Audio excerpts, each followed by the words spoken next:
Hello friends, स्वागत है आप सभी का हमारे इस यूट्यूब चैनल विपुल एकेडमी पर। देखिए, आज की वीडियो का टॉपिक है मोलरता। ठीक, पिछली वीडियो में मैंने कल बात करी थी मोलरता की और आज की वीडियो का टॉपिक है मोलरता। अब देखिए कि क्वेश्चन बहुत पूछे जाते हैं कि मोलरता और मोलरता, ठीक है, दोनों ही इम्पोर्टेंट टॉपिक हैं। काफ़ी क्वेश्चन उठते हैं यहाँ से कि मोलरता क्या होती है और मोलरता क्या होती है, और थोड़ा सा डिफरेंस है। कभी कभी बच्चे कंफ्यूज हो जाते हैं कि मोलरता पूछी तो मोलरता लिखा है और मोलरता पूछी तो मोलरता लिखा है। ठीक, बस थोड़ा सा डिफरेंस है, उसे ध्यान में रखते हुए टॉपिक को तैयार करना है। कि तो देखिए, मोलरता क्या होती है कि किसी 1 किलोग्राम विलायक में घुले, ठीक, यानी कि 1 किलोग्राम विलायक, यहाँ ध्यान रखना है 1 किलोग्राम और विलायक, ठीक, विलायक है और वो भी 1 किलोग्राम है, कि किसी 1 किलोग्राम विलायक में घुले विलय के ग्राम अणुओं या मोलों की संख्या को उस विलयन की मोलरता कहते हैं। बहुत सिंपल सी थ्योरी थी कि किसी विलायक की बात हो रही है, 1 किलोग्राम विलायक है, ठीक, उसमें क्या था, मोलरता में डिफरेंस भी हाथों हाथ ध्यान में रखना है कि अगर मोलरता की बात करी थी तो वहाँ बिलियन था पूरा, ठीक, वहाँ विलायक नहीं था, वहाँ बिलियन था और बिलियन का 1 लीटर था, और यहाँ पर विलायक है और विलायक भी 1 किलोग्राम में है। ठीक, बस इतना सा अंतर है कि किसी 1 किलोग्राम विलायक में घुले विलय के मोलों की संख्या को या ग्राम अणुओं की संख्या को उस विलयन की मोलरता कहते हैं। अगर बात की जाए फॉर्मूले की, तो मोलरता का फॉर्मूला निकल कर आता है कि विलय के मोल, ठीक, जो विलय उसमें डाला गया है उसके मोल बटे विलायक का द्रव्यमान किलोग्राम में। देखिए, इधर थोड़ा समझते हैं। ये है हमारे पास 1 किलोग्राम विलायक, 1 किलोग्राम विलायक, ध्यान से समझ लेना बस, ठीक है। हर वीडियो में आपसे यही कहा जाता है कि कॉन्सेप्ट को क्लियर कर लिया करो, ठीक, बस एक बार उसे समझ लिया करो ध्यान से कि बताया क्या जा रहा है। जरूरी नहीं है कि उसे रट्टा मारो आप, बस उसे एक बार समझ लो, काफ़ी है। और नोट्स तो आप बना ही रहे होगे, ठीक, तो और हाथों हाथ जितना भी कराया जा रहा है हाथों हाथ याद करते हुए ही चलना है आपको। ये बात आपको ऑटोमेटिक अपने माइंड में फिट रखनी है। देखिए, 1 किलोग्राम विलायक की बात चलिए कि ये हमारा कोई बर्तन है और इस बर्तन में 1 किलोग्राम विलायक है। ये जो है हमारा 1 किलो विलायक है। अब इसमें हमने कुछ ऊपर से मिला दिया, ठीक, इधर से हमने कुछ विलय मिला दिया। जो पदार्थ घोला जाता है वो विलय होता है और जिसमें घुलता है वो विलायक होता है। पता ही आपको, जिसने पिछली वीडियो नहीं देखी है देख सकते हो, मोलरता और विलयन, विलयन के प्रकार, ठीक है, सारी वीडियो आपको डिस्क्रिप्शन में मिल जाएंगी नीचे, ठीक, लिंक पर क्लिक करके आराम से देख सकते हैं। और सारे पॉइंट क्लियर करते हुए ही चलना है आपको। और जितना आपको इस तरह से समझाया जाता है, मतलब एक तरह से फिगर बना के समझाया जाता है, तो इसे समझने की कोशिश क्या करें, क्योंकि इस चीज़ से परिभाषा बिल्कुल दिमाग में फिट हो जाती है और कभी भी नहीं भूलोगे आप, गारंटी के साथ। अब देखिए, 1 किलोग्राम विलायक की बात चल रही है, यानी कि एक बर्तन है हमारे पास। नॉर्मल सी बात है कि एक बर्तन है, उस बर्तन में 1 किलोग्राम विलायक है। अब उस 1 किलोग्राम विलायक में हमने कुछ विलय मिला दिया, ठीक, यानी कि उसमें कोई पदार्थ हमने डाल दिया। तो इस विलय के कितने मोल इसमें उपस्थित हैं, इन मोलों की संख्या को विलयन की मोलरता कहते हैं। ठीक, विलयन की मोलरता कहते हैं। मोलरता पे ध्यान रखना है कि जो विलय के मोल हैं उसमें मोलरता में भी विलय के मोल थे और मोलरता में भी विलय के मोलों की संख्या को ही कहा जा रहा है। बस अंतर इतना है कि मोलरता की बात करेगा तो 1 लीटर बिलियन की बात करेगा, ठीक, 1 लीटर बिलियन में उपस्थित विलय की संख्या का जिक्र होगा। और यदि मोलरता कहेगा तो 1 किलोग्राम विलायक में उपस्थित विलय के मोलों की संख्या की बात होगी, ठीक। बस इतना सा अंतर आपको याद रखना है कि अगर मोलरता पूछी जाएगी तो मोलरता में विलायक होगा 1 किलोग्राम और उसमें विलय के कितने मोल घुले हुए हैं उन्हें बोला जाएगा, ठीक, मोलरता विलियन की। और यदि बात करी जाएगी मोलरता की तो पूरे बिलियन की बात चलेगी कि बिलियन, पूरा बिलियन है और 1 लीटर बिलियन है और उस बिलियन में कितने विलय के मोल घुले हुए हैं उसे बोला जाएगा मोलरता, ठीक है। पिछली वीडियो में और डिटेल से आपको बताया गया है, देख लीजिएगा, कोई दिक्कत नहीं। तो ध्यान रखना है मोलरता और मोलरता में आपको डिफरेंस याद रखना है।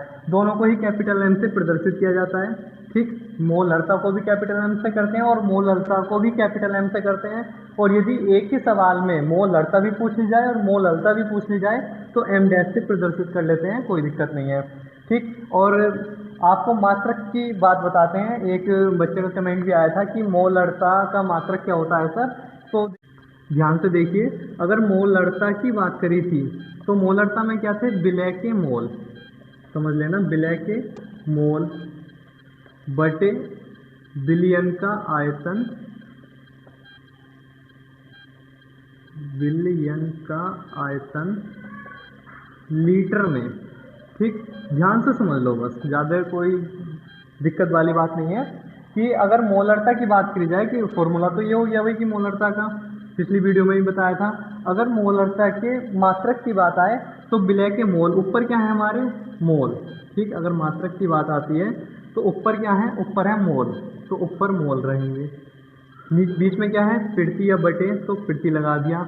बिलियन का आयतन लीटर में, यानी कि कुछ भी आयतन होगा वो लीटर में होगा, 1 लीटर 2 लीटर, तो मोल प्रति लीटर। ध्यान रखना है, अगर मात्रक की बात आती है तो परेशान ना होया करें, और कोई ज़्यादा दिक्कत वाली बात नहीं होती है। अगर फॉर्मूला आपको पता है तो मात्रक में तो कोई बड़ी बात है ही नहीं। ठीक है, बहुत आसान होते हैं। अगर फॉर्मूला याद है तो मात्रक तो आप आराम से अपने आप भी निकाल सकते हो।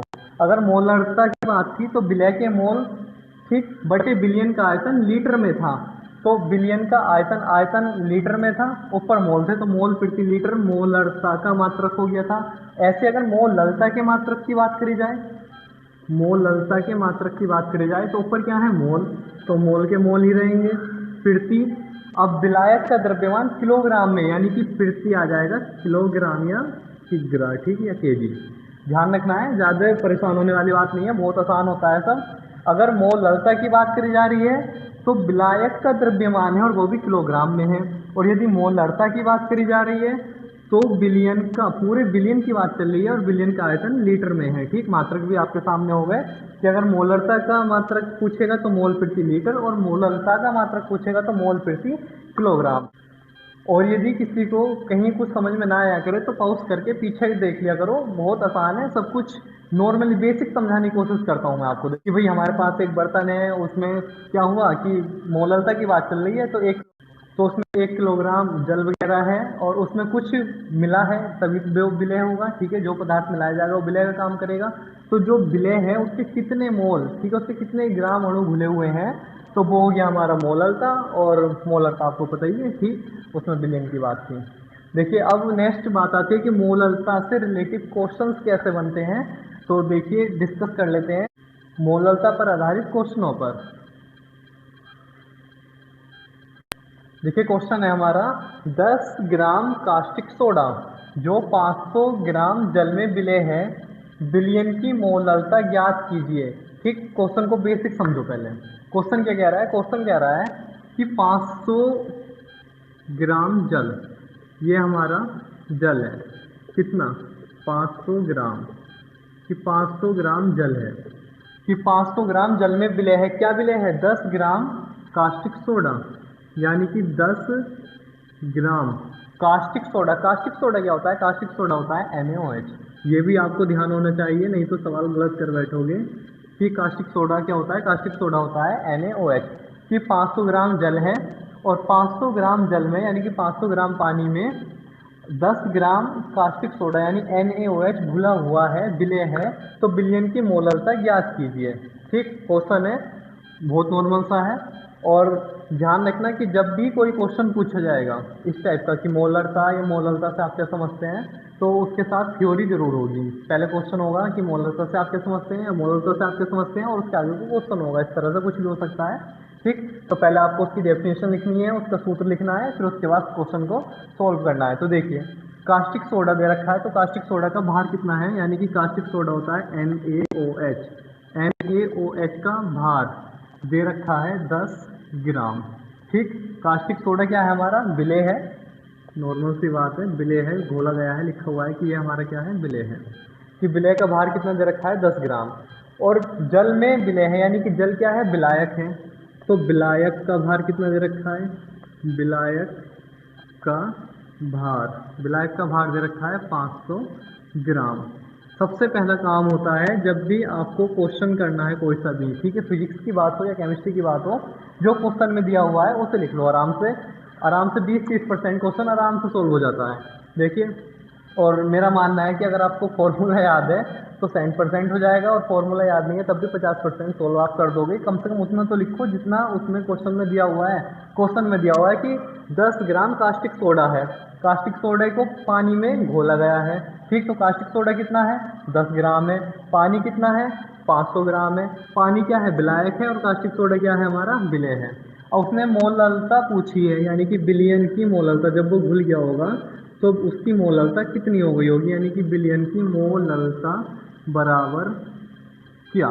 ठीक, तो मोललता अभी आपको बताया था कि मोललता निकालनी है तो फॉर्मूला याद होना चाहिए, और फॉर्मूला नॉर्मल सा था कि विलय के मोल बटे विलायक का द्रव्यमान किलोग्राम में। ठीक है, विलायक भी है हमारे पास, द्रव्यमान के बाहर चलेगा। ठीक, तो फॉर्मूला लगाओ, क्योंकि मोललता बराबर क्या होता है, मोललता। ठीक है, बिलियन की मोललता पूरा लिख लो, कोई दिक्कत नहीं। मोललता, मोललता बराबर क्या होता है, विलय के मोल। अब भाई मोल कहाँ से आए, और ये पिछली वीडियो में बताया था आपको मोल कैसे निकालने हैं। विलय के मोल बटे विलायक का भार किलोग्राम में। ठीक, कि विलय के मोल बटे विलायक का भार किलोग्राम में। विलय के मोल, अब बात आई मोल की, तो सबसे शुरू में ही आपको कल बताया गया था कि जब भी मोलों का जिक्र हो तो आपको फॉर्मूला याद होना चाहिए बस। अगर मोलों की बात होती है तो मोल बराबर कितना होता है, मोल बराबर होता है भार बटे अणुभार।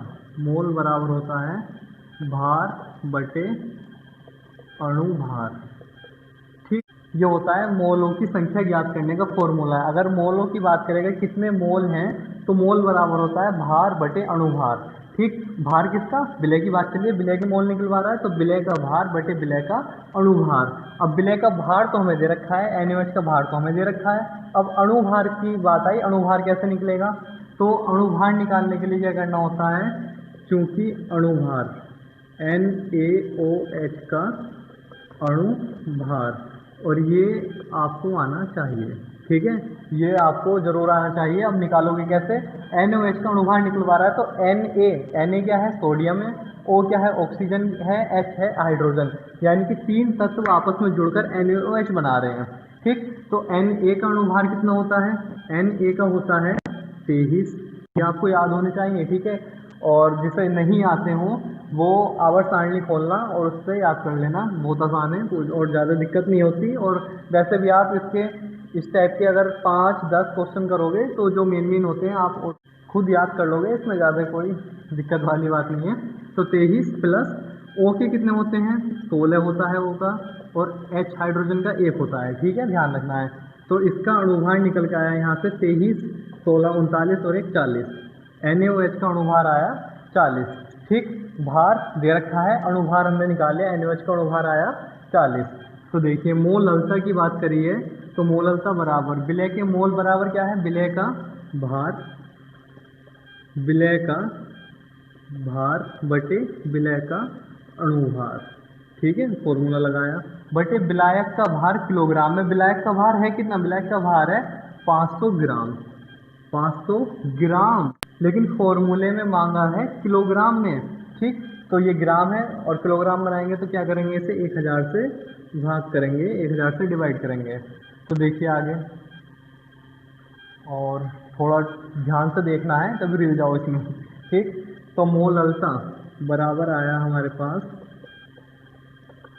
इससे आगे उधर जा रहे हैं, विलय का भार, विलय का भार कितना है 10 बटे विलय का अणुभार, विलय का अणुभार अभी निकाला हमने, कितना आया 40, यानी 10 बटे 40 गुणा बटे के बटे में है तो इस वाली टर्म को हम उठा के ऊपर उल्टा करके लिख सकते हैं आराम से, कोई दिक्कत नहीं है। और इतना आप समझते हो, मैथ के बच्चे हो, बस अब गुणा भाग करनी है। देखिए आसानी से कर सकते हो, 500 दूनी 1000 होते हैं, 0 से 0 कैंसिल हो गया, 2 से 2 बार कट गया, कितना आया 1/2। 1/2 का मतलब है आधा, और आधे का मतलब है 0.5, और m से इसे दर्शा सकते हो या फिर लिख सकते हो मोल प्रति किलोग्राम।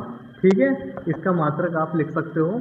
तो मोललता इस प्रकार से निकल कर आई है इसकी 0.5 m। ठीक, यानी कि सारे क्वेश्चन करने का मेथड यही है कि जैसे क्वेश्चन दे रखा है बस क्वेश्चन को ध्यान से पढ़ लीजिए कि वो मोलरता पूछ रहा है या फिर मोललता पूछ रहा है, और डेफिनेशन भी उसके हिसाब से ही देनी है। कभी कभी ऐसा होता है कि पूछता है मोलरता और जल्दीबाजी में पता चला कि मोलरता याद करके गए हैं और एग्जाम में मोलरता दिखाई दिया और माइंड में फिट हो गया कि यार मोलरता याद करके आए थे, यही आया होगा, ठीक, और मोलरता लिखे आए उसमें, और बस मामला खत्म। ठीक, तो ये नहीं करना है, मोलरता अलग है और मोलरता अलग है। ठीक है, थोड़ा सा डिफरेंस है और वो आपको सब क्लियर हो चुका है, तो कोई दिक्कत वाली बात नहीं है। और इस टाइप के सवाल मोलरता का है या फिर मोलरता का है, इस टाइप से आपको करना है और सवाल बहुत सारे बन सकते हैं। ठीक है, होंगे इस तरह से ही, और जो नेक्स्ट टाइप के हैं वो आपको अगली वीडियो में मिलेंगे। तो आई होप आपको सब कुछ आज समझ में आया होगा अच्छे से। ठीक, और वीडियो अच्छी लगी होगी तो सेशन को जल्दी से लाइक कर दीजिए और शेयर कर दीजिए और कमेंट करके ज़रूर बताइए वीडियो आपको कैसी लगी। और मिलते हैं कल सुबह 9 बजे नई वीडियो के साथ, नए टॉपिक के साथ। Thank you so much.